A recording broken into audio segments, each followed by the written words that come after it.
Mga anak ni Lola. Hindi madali ang kanilang sitwasyon at kailangan talaga nila ang tulong natin. Nang makita ko ang sitwasyon ni Lola ay sobrang naantig talaga ang aking puso.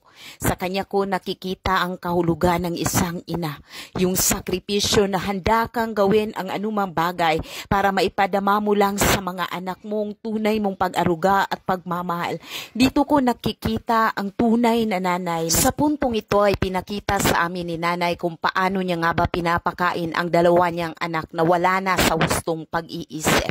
Minsan ay gusto na ring sumuko ni nanay dahil may mga panahon kasi na nasasaktan siya sa kanyang mga anak. Kung kaya't ngayon natuto na siya. Kapag nagbibigay siya ng pagkain, hindi siya lumalapit ng sobrang lapit sa kanila. Kasi there was a time na nasuntok daw siya sa mga ito. Kung kaya't nakaramdam siya ng pagkatroma. Despite sa mga napagdaanan niya ay hindi pa rin siya sumuko. Sobrang sakit para sa isang ina na makita na ganito ang sitwasyon ng kanyang anak. Yung mga anak niyang yakap-yakap at pinapadede niya nung mga bata pa ngayon ay nakakulong na. At di niya pwede itong yakapin muli, di niya pwedeng hawakan sapagkat mabubugbog naman siya. Bye-bye kung maglungag, ani, mangupot ko pa yun. Oh, so ilang taon ka na la?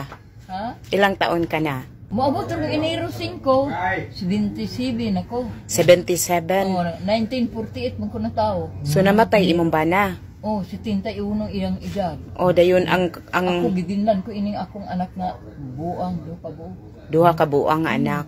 So usa nimo ka anak patay pod bayi.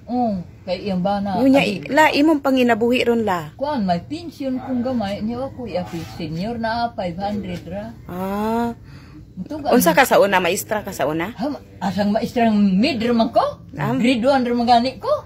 Di na magi ko kabalong pirma. Unsa man po na imo ilang pagkaon? Ay, so, kanan, gapon wala mang gumistudan. Gapi ako gipasulat, sus, dugway. Ginoo, saan naman ako, malagi ko ini ako, pa imon, di, kamang lamang. O, yapon lola. Unsay possible nga rason lang, ano na sila na inana? Kuan, typhoid. Idalas talay sa kawan. Possible ang typhoid. Ha? Typhoid fever. Naagoy. Ana. Kasulay na nang nakabuhi. Sulay niya ato nagsibulan. So guys, ito yung gagawin ni nanay kapag nagpapakain siya sa kanyang dalawang mga anak. Nagluluto at nagsasayang siya ngayon. 76 years old guys, nag-aalaga sa dalawa niyang anak na may kapansanan. At ang kanyang asawa at isang anak ay patay na. So nag-prepare si Lola ngayon ng pagkain guys. Para meron siyang mapakain sa kanyang dalawang anak. Minsan guys, napakahirap. Iniisip ni Lola na aalis siya pero hindi naman niya alam kung saan siya pupunta at kung ano naman ang mangyayari sa mga anak niya kung di niya ito aalagaan. Yung isang anak pala ni Lola guys na babae is nawala na at ang kanyang asawa din wala na. Para maibigay niya ang pagkain sa kanyang mga anak. Nilagay niya pala ito sa plastic para ibibigay niya ito sa kanila. Napakahirap sa isang 76 years old mag-alaga pa ng mga anak guys na wala sa tamang pag-iisip.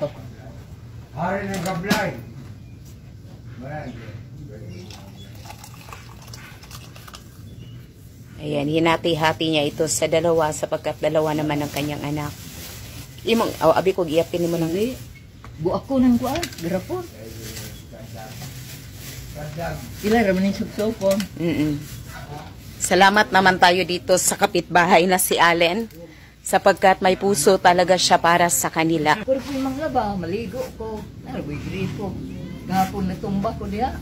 Dala. Kahapon daw guys natumbas si Lola dito. Naigo ano. Kaya pala may ano siya sa tuhod. Guys, pakakainin ni Lola ang kanyang mga anak na nandun. Dalawa niyang anak na kinulong. Isang 76 years old Lola.